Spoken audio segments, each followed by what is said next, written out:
सिया राम मैं सब जग जानी, करहूँ प्रणाम जोर जुग पानी। एक से एक बार सब लोग प्रेम से गुरुदेव भगवान की जय बोलेंगे।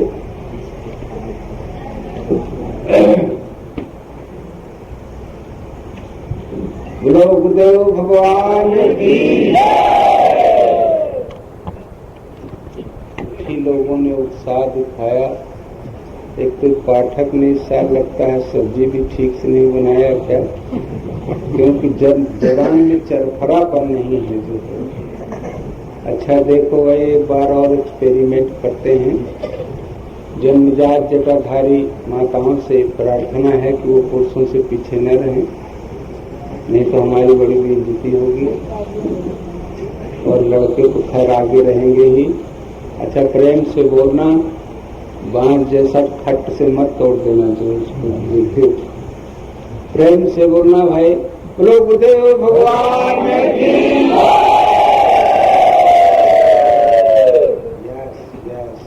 पीछे वाले कोई नहीं है। पीछे वाले हमसे कुछ असंतुष्ट हैं क्योंकि हमारा चेहरा कम दिखाई देता है, नहीं तो इधर वालों से कम जयकारे में न होते। मगर अब की कंपटीशन है, देखो तुम बात तक बोलते हो कि वो बोल गुरुदेव भगवान की।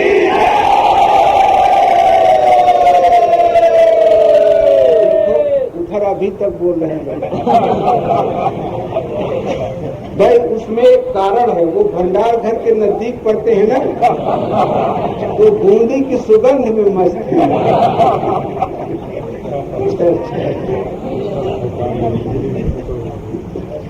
ऐसा है।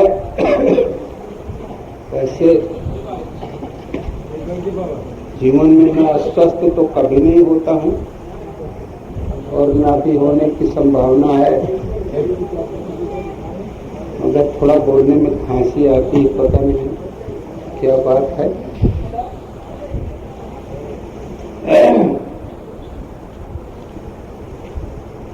बड़ी प्रसन्नता की बात है।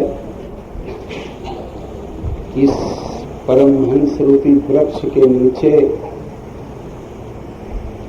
हमारे भक्त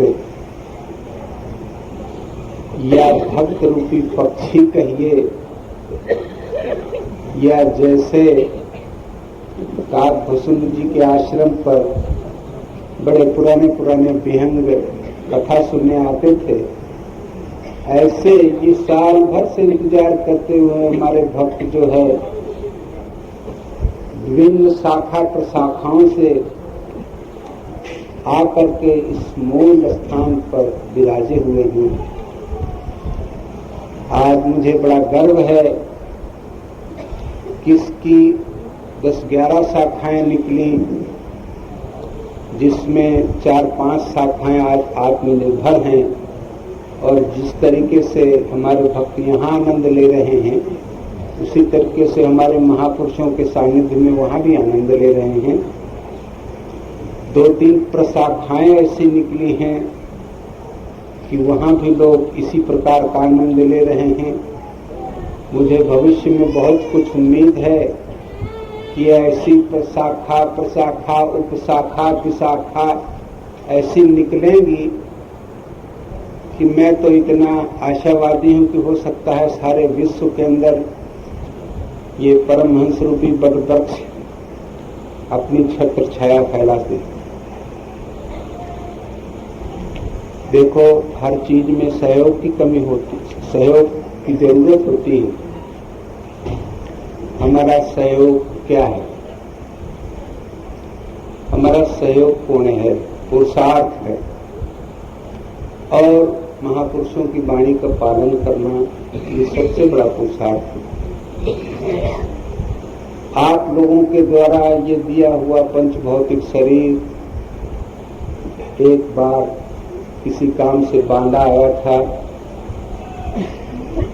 बांदा में इसने चित्रकूट की इतनी तारीफ सुन ली कि उसी वक्त ये शरीर तैयार हो गया।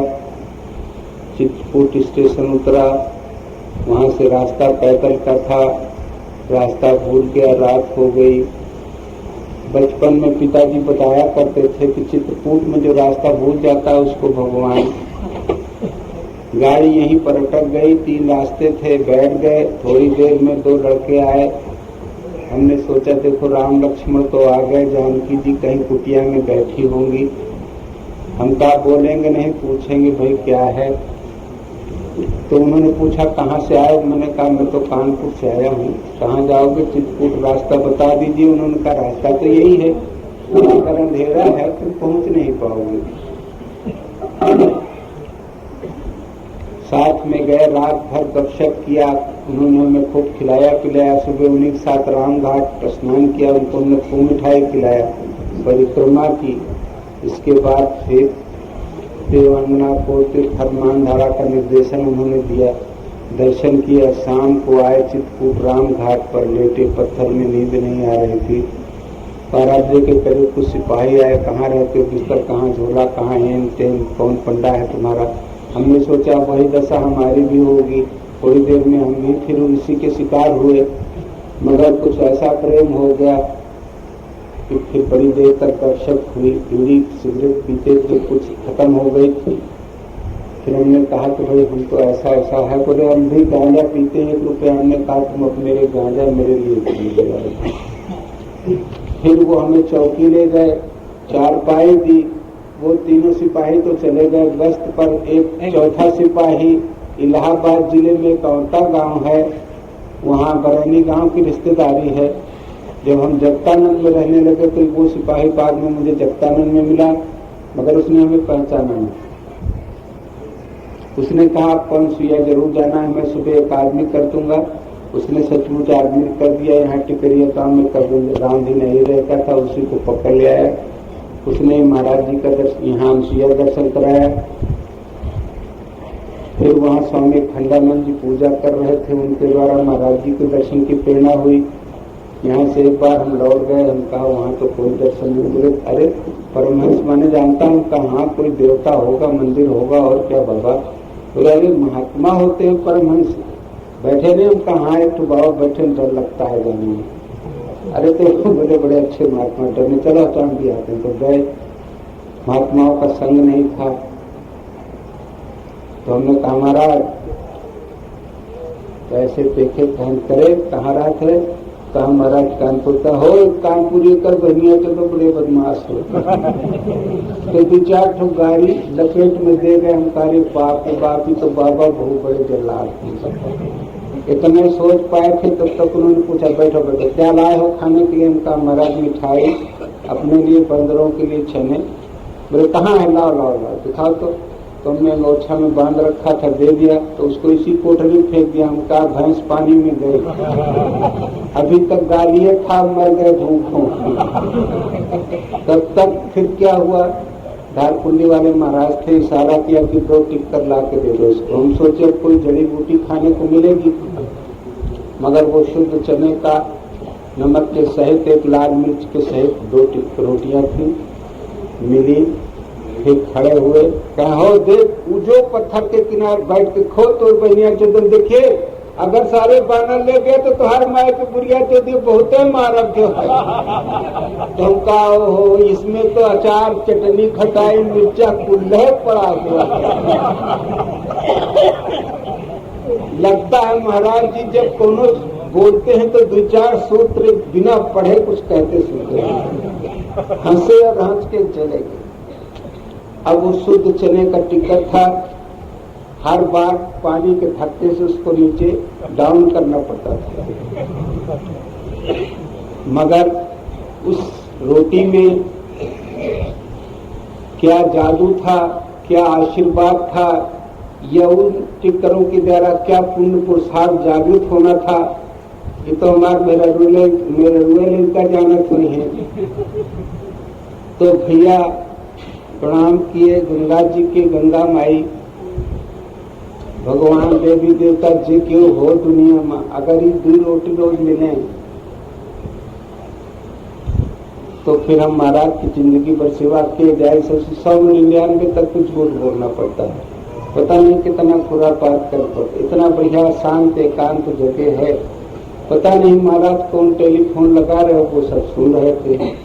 अपने चेलों से कहा, बुरे रे देखो एक एक बीता बार है, जुल्फी रखा है, पक्का लफंगर है, अब रोटियों खा गया, अब वे भागते बोले नहीं जाएगा।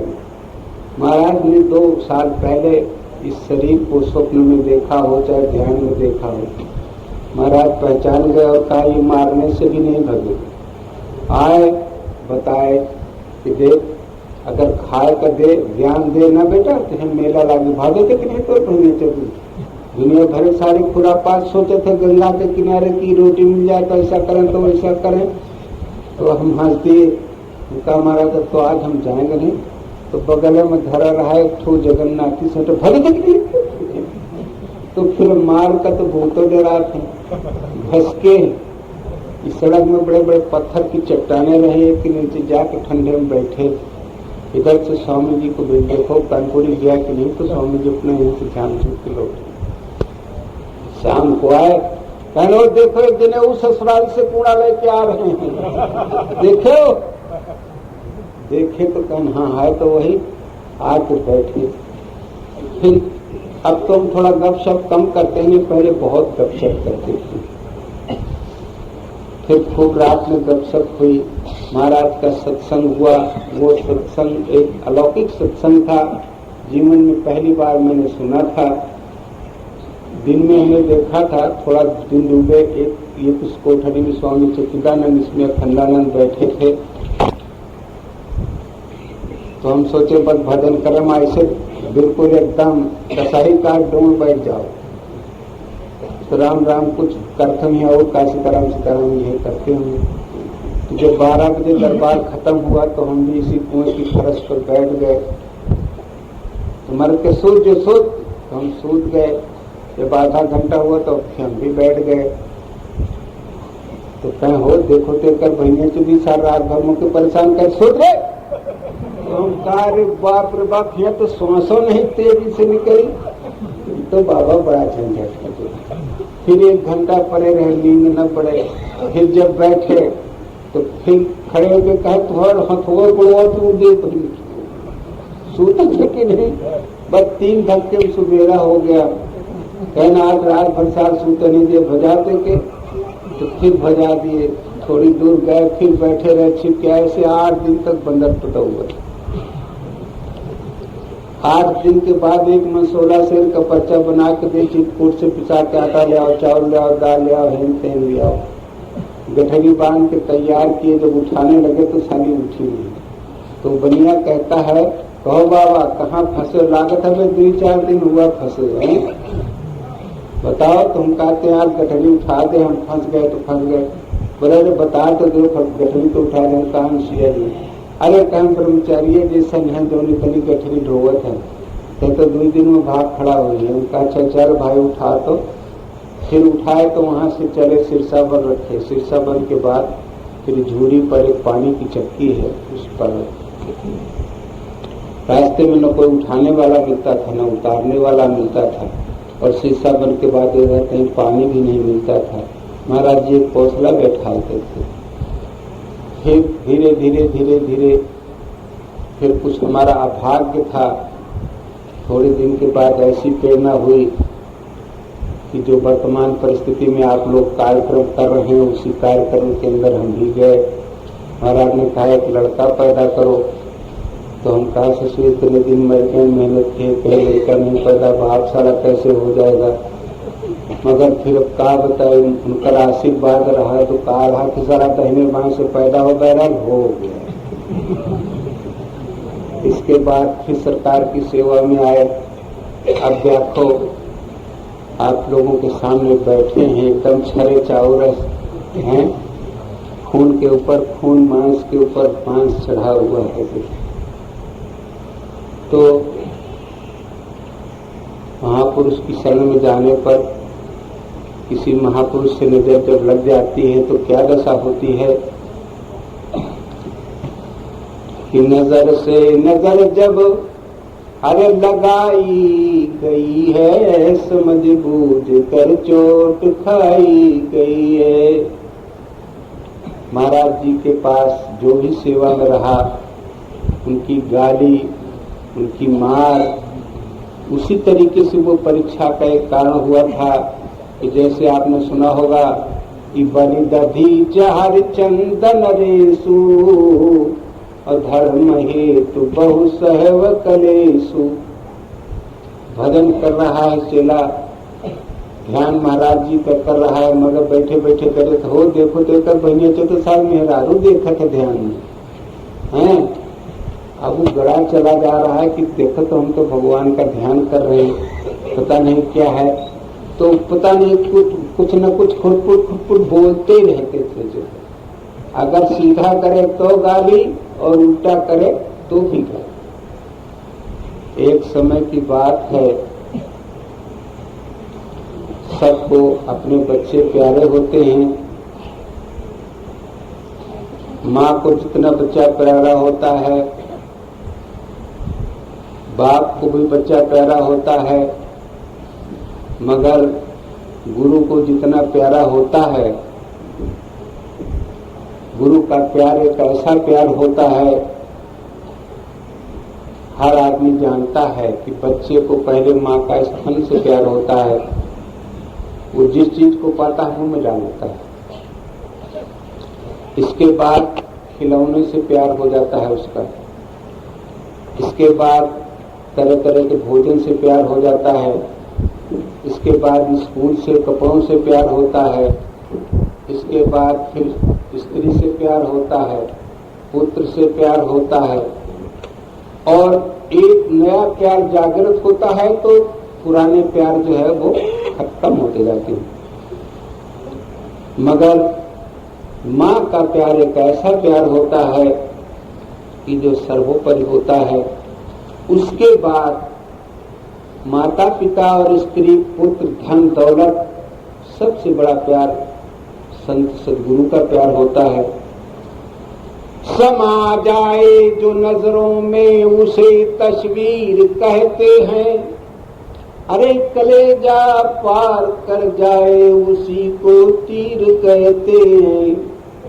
कि लागी लागी सब करे और लागी बुरी बलाए, अरे जिसके लागी जिगर में कियार पार हुई जाए और लगी ना छूटे चाहे जिया।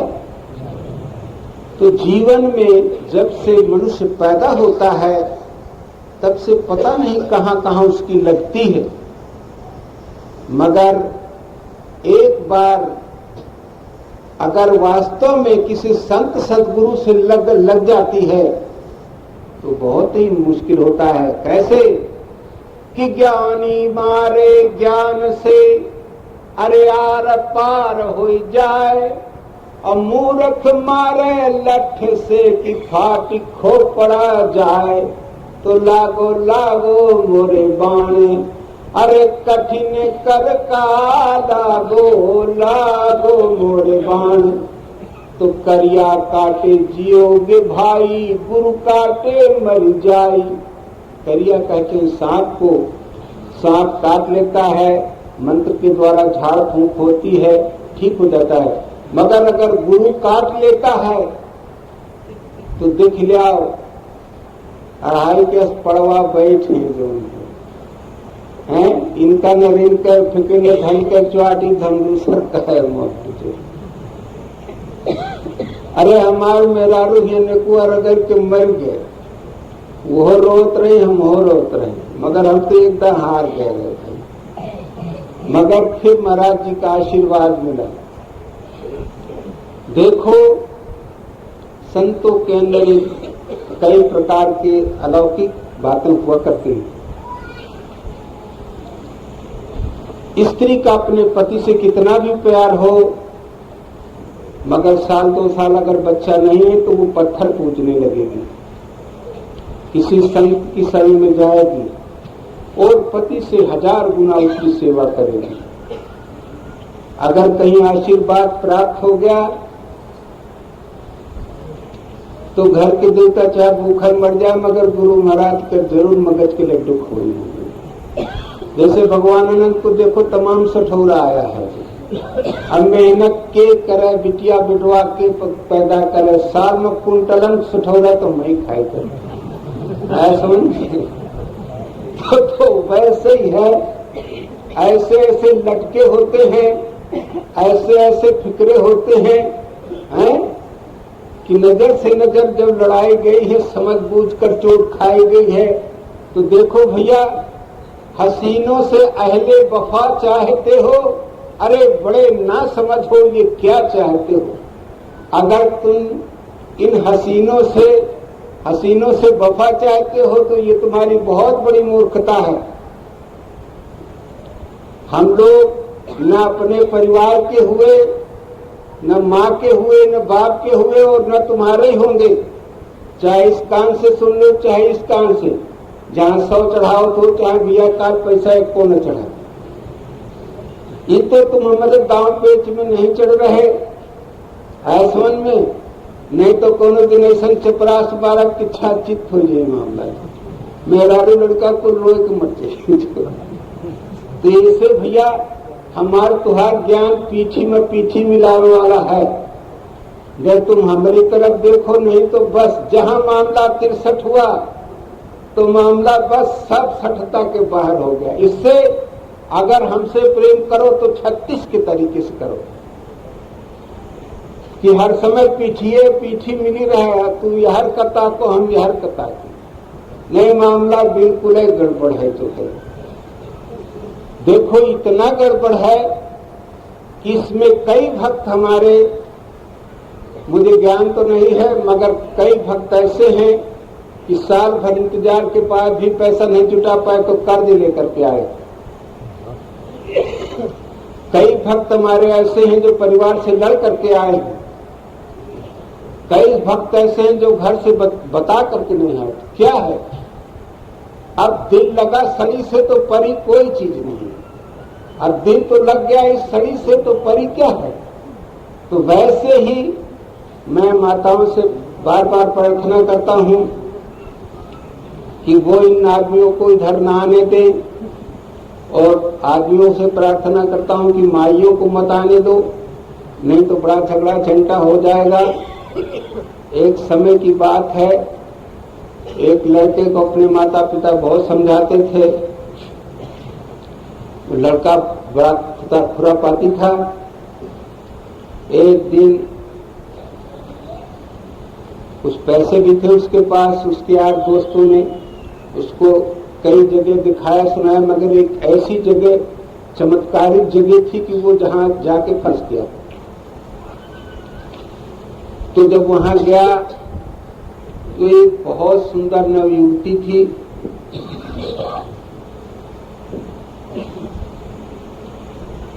उसने अपने हाव भाव से उस बच्चे को फंसा लिया। और फंसा क्या लिया, इतने बड़े जंगल में जब इतनी बड़ी लाइट जलेगी तो खामखा पतिंगे तो मरी जाएंगी जो है। तो अब धीरे धीरे उससे संपर्क तो नहीं हुआ, मगर अब वो ले जा करके धीरे धीरे पैसे रुपए चढ़ाना शुरू किया उसने। एक दिन कहा, देखो भाई, ये तो मैं मान गई कि तुम्हारी शादी नहीं हुई है, मगर एक बहुत बड़ा रोड़ा है। अगर तुम उसे निकाल सको तो तुम हमारा भरपूर प्यार प्राप्त कर सकते हो। बोले वो क्या है बताइए। बोले तुम कर नहीं पाओगे। बोले नहीं कर पाएंगे। बोले कर पाओगे। बोले हाँ। बोले अच्छा फिर बताएंगे। मगर जिन लोगों की शादी हुई होगी और शादी के बाद गौना हुआ होगा, उस समय के इंतजार का उन्हें ज्ञान होगा। तुलसीदास ने अपना लास्ट दोहा लिखा है कि काम ही नारी प्यार जिमी, अरे लोभी के जिमी काम, और तिमि रघुनाथ निरंतर की प्रिय लगो मोहि राम।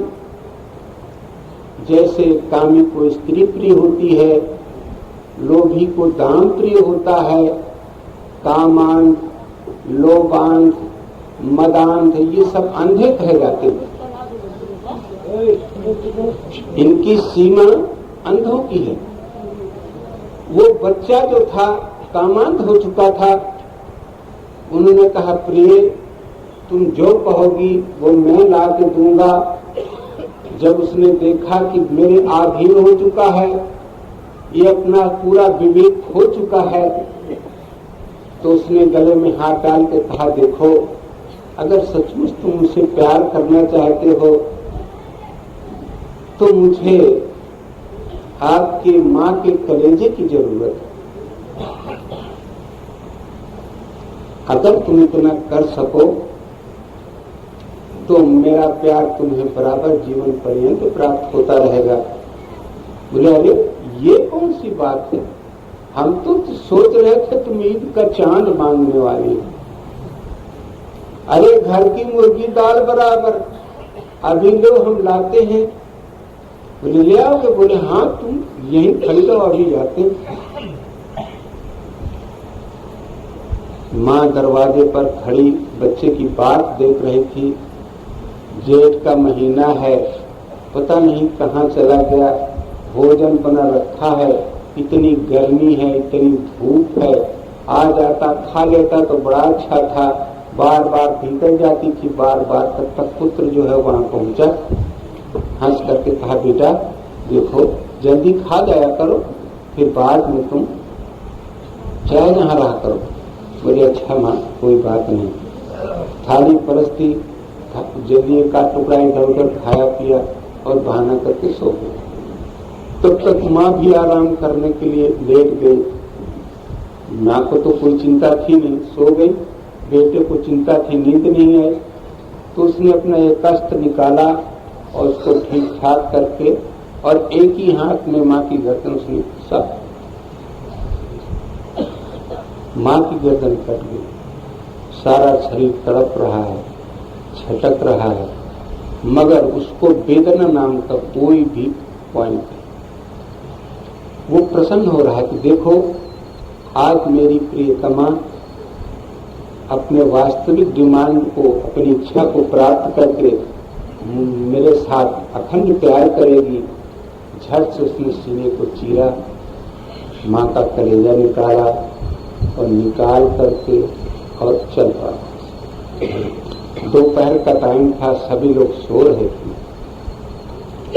धूप में कोई चल नहीं रहा था। जल्दी जल्दी में उसने जूते भी नहीं पहने, छाता भी नहीं लिया, चला जा रहा था। तो रास्ते में कलेजा जो था, कई दफे हाथ ढीला हुआ तो छटक के जमीन पर गिर गया, फिर उठाया फिर गया। एक दफे उसने लात से मारा कि देखो इतना मार दिया, कूट दिया, शरीर से अलग कर दिया, फिर भी जो है ये नहीं मानता है। तो उसने जब हाथ में उठाया तो माँ बड़ी जोर से हंसी। बोली, अरे बेटा ये कलेजा इसलिए नहीं छटक रहा है कि तुमने इसकी जान ले ली, कलेजा इसलिए छटक रहा है कि इस इकलौते बेटे को मैंने किस तरीके से पाला है और किस तरीके से धूप छांव में बचाया है। इस जेठ की दोपहर में नंगे पैर नंगे सर तुम जा रहे हो, इसलिए हमारा कलेजा। और कोई बात नहीं बेटा, आज मेरी जान जाने से अगर तेरी मुराद पूरी हो जाएगी तो मुझे बहुत खुशी होगी। वैसे तो मैं तेरी शादी करने वाली थी, मगर आज मुझे बहुत प्रसन्नता है कि मेरी बहू भी मुझे प्राप्त हो जाएगी। इतना जब उसने अपनी माँ की आवाज से सुना, उसी समय बेहोश होकर के गिर गया। कह रहे देखो, एक पुत्र का कलेजा होता है और एक माँ का होता है। तो देखो इस भौतिक शरीर को देने वाली माँ का कलेजा होता है,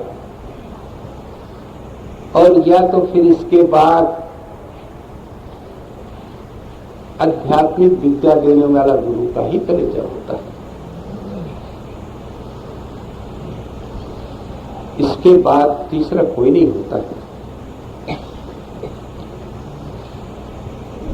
तो आप विचार करें कि जिस ईश्वर ने ऐसी माताओं को पैदा किया है, जिनका इतना हृदय पक्का होता है कि मरने पर भी पुत्र के ऊपर स्नेह रहता है, तो फिर पिता का कलेजा कितना मजबूत होगा। और संतों के विषय में क्या कहा जाए, और ईश्वर के विषय में तो अनर्वचनीय बात हो सकती है। उस ईश्वर रूपी पिता ने कितने बच्चे पैदा किए, तो वो ईश्वर रूपी पिता, वो ईश्वर रूपी पत्नी क्या चाहती है। अगर तुम ईश्वर से मिलना चाहते हो तो मां का कलेजा तो नहीं, मगर अगर तुम माया का कलेजा निकाल करके ईश्वर के समक्ष ले जाओ तो वो हमेशा हमेशा के लिए तुम्हारे ऊपर खुश हो सकता है।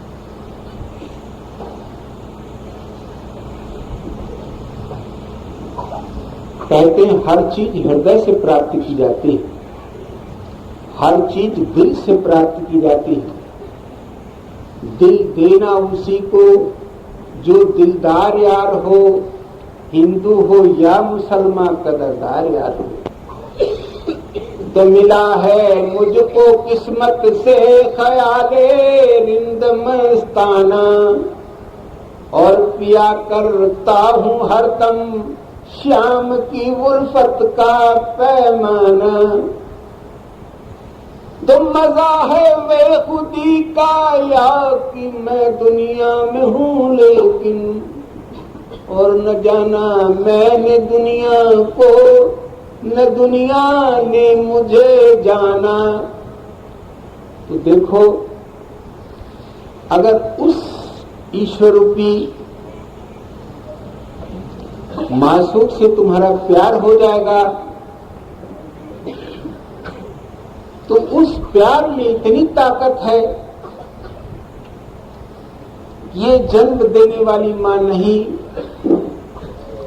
जिस माया रूपी मां ने हमें फंसा रखा है उसका वास्तविक कलेजा ये मन है। इस शरीर में दो प्रकार के एजेंट रहते हैं, एक माया का एजेंट मन है और एक ईश्वर का एजेंट जीव है। तो जिस समय तुम्हारी प्रवृत्ति ईश्वर की तरफ बढ़ेगी तो ईश्वर को प्राप्त करने के लिए उस कलेजे की जरूरत है जिसको मन कहते हैं। मन भी माया में रहकर परेशान होता है, कभी उसको शांति नहीं मिलती है। वो भी छटपटाता है कि जल्द से जल्द मैं ईश्वर की शरण में चला जाऊं।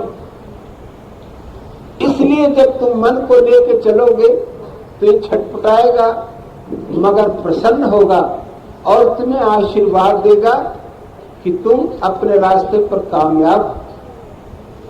तो वैसे ही ये मन चले लोगों का दरबार है।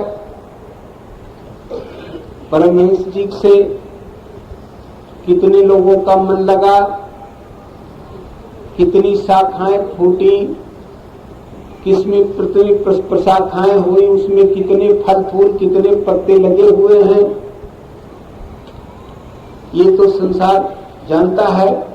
कुछ हम लोग भी जानते हैं। देखो, कई भक्त ऐसे हैं जो धारकुंडी गए, वहां से होके आ गए।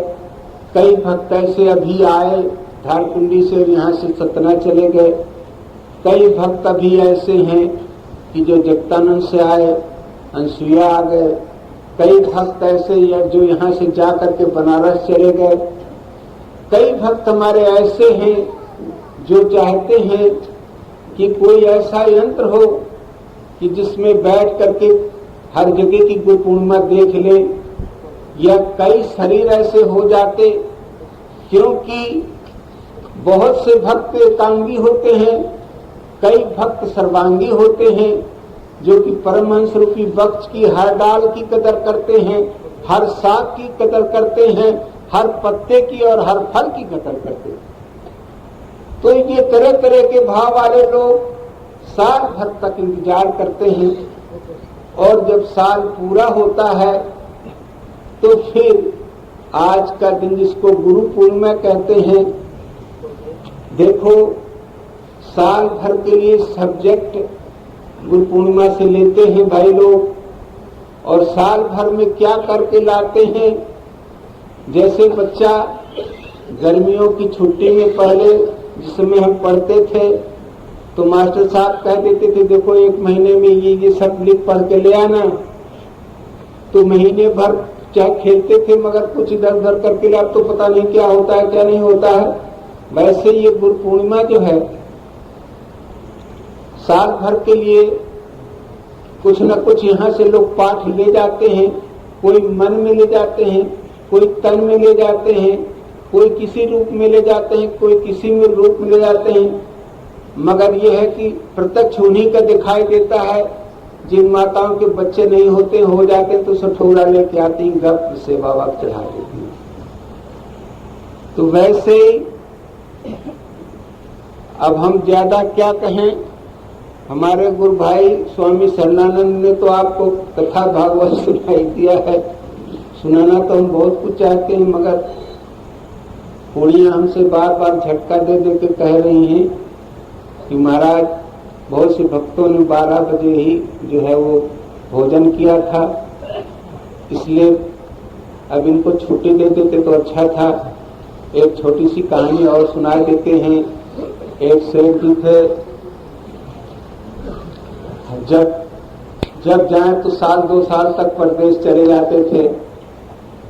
शादी हुई, शादी के बाद प्रथम बार जब वो परदेश जाने लगे तो उनकी स्त्री खड़ी हो गई। तो खड़ी हो गई तो आधा मौका है कि घर ही में रहो, मगर रोजी रोटी वाला मामला, फिर कहें कि नहीं अब घर में रहेंगे तो कैसे गुजर बसर होगा। अंत में ये तय हुआ कि साल भर बाद मैं आऊंगा। फिर उन्होंने सोचा ये युवती है,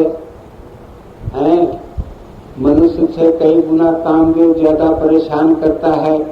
तो उन्होंने कहा देवी देखो मैं जाता हूँ, साल भर बाद लौटूंगा, अगर तुम्हारा ये मन संसारिक विषय वासनाओं की तरफ चला ही जाए, भरसक तो रोकना,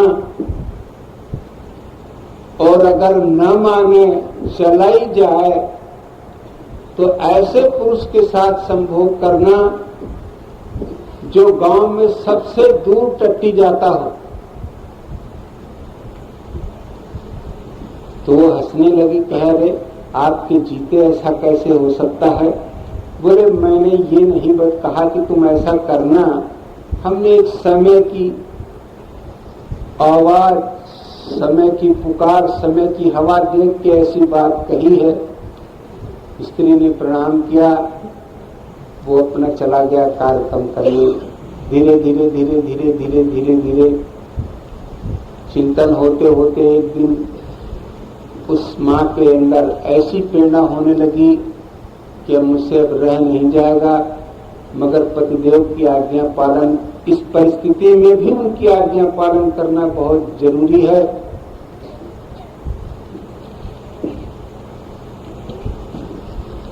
तो उसने सोचा पहले देखें कौन दूर तक टट्टी जाता है। तो एक दिन गई, फिर दूसरे दिन गई, तीसरे दिन गई, चौथे दिन, एक दिन देखा कि एक आदमी बहुत दूर तक टट्टी जा रहा है।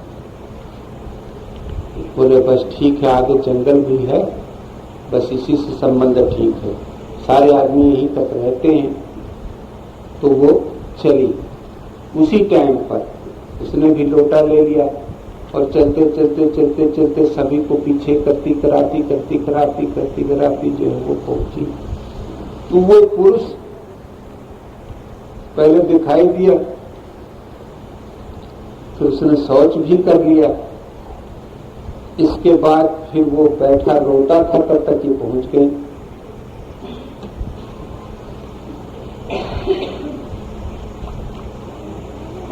था तो नौजवान मगर जात का मुसलमान था। माटी का बधना लिए रहा, लग गई ठोकर, सारा गिर गया, फूट गया। अब गांड भी नहीं धोया था, अब रो रहा था बैठे। तब तक देवी जी सोर हो श्रृंगार करके पहुंच गई। बड़ा हंसी उसी, मगर उसका रोना बंद नहीं हुआ। तो बोले अरे मैं तो कुछ आपसे बात करना चाहती थी। वो और लगा रोने। बोले अरे सुनिए मियाँ जी, मैं तो आपके ऊपर जान देना चाहती हूँ। तो वो और लगा रोने जोर से। बोले साला आसिफ भी मिला तो ऐसा मिला कि बड़ा बेवफा टाइप का है। एक शेर है कि मासूक बेवफा हैं अब के जमाने वाले, और आशिक भी छुपिया के दिल के लगाने वाले। अंत में उसने बड़ी प्रार्थना की कि आप मेरी इच्छा न पूरी करें तो कम से कम अपने रोने का कारण तो बता दीजिए। बड़ी देर बाद उसका रोना बंद हुआ और उसने कहा देवी, हमारे अब्बा जान ने ये बदना हमको दिया था और इतनी बड़ी उम्र हो गई इस बदने को साथ हमारे रहते रहते। अरे तो बोले हम कहो तो अपने घर से तुम्हें तांबे का लोटा दे दें, पीतल का दे दें, फूले का दे दें, गिलट का दे, अरे स्टेनलेस स्टील का दे दें। बोले वैसे तो मेरे घर में चांदी के बदने रखे हुए हैं, मगर तुम इस गंभीरता को नहीं समझ पा रही हो, मैं किस लिए रो रहा हूं। बोले अरे कम से कम एक बार बता तो दीजिए। बोले जो मजा इंतजारी में है वो मजा यारी में नहीं है। बोले अब तो इंतजारी का हद हो चुका है, 2 घंटे हो गया, इतनी देर में तो हमने पता नहीं कितने से मुलाकात कर ली होती। तो बोले देखो बेटा, हम इसलिए रो रहे हैं कि मेरी इतनी उम्र हो गई और इस मिट्टी के बंधने के अलावा इस शरीर को किसी ने नहीं देखा। मुझे और रोने का कोई, बंधने का कोई अफसोस नहीं, मगर आज जब मैं दूसरा बर्तन लूंगा तो इस शरीर को देखेगा। तो मैं अल्लाह पाक के दरबार में क्या जवाब दूंगा। उसी समय युवती सूख गई। कह रहे एक व्यक्ति वो है जो मिट्टी के बर्तन के अलावा अपने शरीर को किसी को नहीं दिखाना चाहता है, और आज मैं एक भारत की सनातन नारी हूं जो अभी उस जिंदा पति को छोड़ करके एक दूसरे के साथ संभोग करने के लिए जा रही हूं। तो समा जाए जो नजरों में उसे तस्वीर कहते हैं, अरे कलेजा पार कर जाए उसी को तीर कहते हैं। उसका शब्द उस युवती के कलेजे में लगा और उसने प्रणाम किया। गुरुदेव, इसीलिए मेरे पति ने कहा था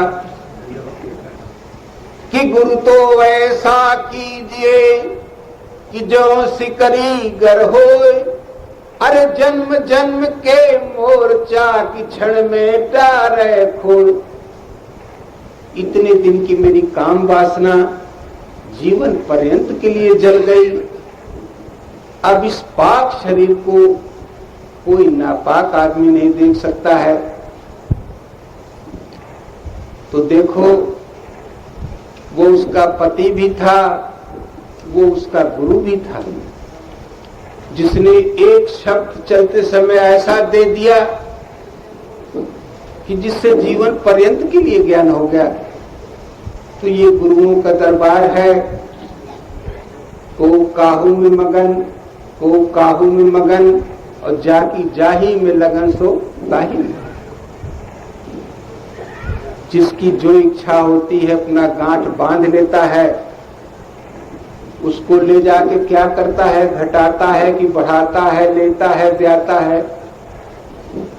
आज उन भक्तों को श्रद्धांजलि मैं समर्पित करता हूं हृदय से, जो कि इस संसार को छोड़कर चले गए। दूसरी श्रद्धांजलि उन भक्तों को है जो कारण बस यहाँ नहीं आ सके। तीसरी श्रद्धांजलि उन भक्तों को है जो यहाँ पर आकर के और इस संत समागम में सम्मिलित हो रहे हैं।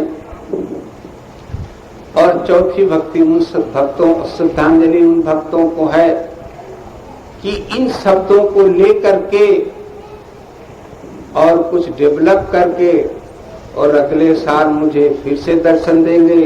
बोलो गुरुदेव भगवान की जय।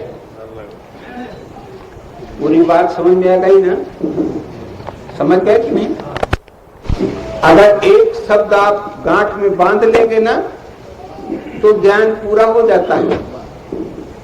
देखिए, पति का एक शब्द स्त्री के लिए पूर्ण ज्ञान प्राप्त हो गया कि नहीं हो गया? उसने जीवन पर्यंत उसने कभी भी अब उसका मन इधर से उधर नहीं गया। तो गुरु के मुखार बिंद का निकला हुआ एक ही शब्द, गुरु पूर्णिमा कहिए, ज्ञान पूर्णिमा कहिए, या उसको अगर जीवन पूर्णिमा भी कहा जाए तो कोई बुरा नहीं है, मगर वो है सब समझदार के लिए ही जो है। अगर इस कान से निकल करके इस कान से इधर से बाहर भी हो जाएगा तो भी खामखा कुछ न कुछ लकीर तो बनाई जाएगा जो है। देखिए, माँ का एक शब्द ही उस पुत्र के लिए वैराग्य का कारण हुआ। माँ ने इतना ही कहा कि देखो बेटा, ये जेठ के महीने की धूप और लू मुझसे सहन नहीं कर जाती। तो वैसे ही गुरु जो है, संत जो है, तुम्हें इस न वो लू में देखना चाहता है, न तुम्हें धूप में देखना चाहता है, तुम्हें एक बहुत ही अच्छे वातावरण में देखना चाहता है। जब एक साधारण माँ तुम्हें इस तरीके से रखना चाहती है तो जिसको तुम गुरु मानते हो वो कैसे रखना चाहता है, इसकी व्याख्या तो कोई ही जान सकता है। जानते सब हैं मगर थोड़ा मानने की क्षमता नहीं होती। इसलिए ये भी कमी हमारी ही कमी है जो नहीं मानते हैं। ये हमारे अंदर ये उगता होना चाहिए कि अरे भाई, एक अंधा था, बद्रीनारायण जा रहा था, किसी ने कहा अरे का भट भट भट भट करके गिरते पड़ते हो, अभी तो बद्रीनारायण 20 दिन का रास्ता है, कहीं भटभटा के गिरते हो मर जाए हो, तुम्हें भगवान दिखाई देते हैं।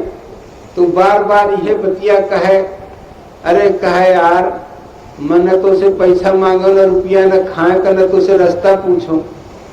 अरे हम आंधर हैं तो हम, भगवान तो नहीं आंधर है, तो उस तो कम से कम देखते हैं। तो इसलिए तुम्हारी कमी भी हमारी कमी है, तुम्हारा अंधापन भी हमारा ही अंधापन है, तुम्हारा अज्ञान भी हमारा अज्ञान है। तो अगर मुझे इस अंधकार और अज्ञान से बचाना चाहते हैं तो भाई कोई एक शब्द को हीरा पाया धर गठियाया, अरे बार बार फिर क्या खोला और मन मस्त हुआ तब क्या हुआ। तो को काहू में मगन, को काहू में मगन, और जाकी धई में लगन सो ताई में मगन। तो भाई फिर जब अब तो भूख का टाइम हो गया है, अब बार बार कथा बढ़ाने से ठीक नहीं है। अब प्रेम से जय बोल दो, क्योंकि यहाँ के जंगल के जीव जंतु पिछले साल सुने थे कि कथा समाप्त होने पर भी 2-3 बार जय बोले थे लोग हैं। तो भला आपकी दफे देखें कितना आनंद आया कितना नहीं आया। बोलो गुरुदेव भगवान की।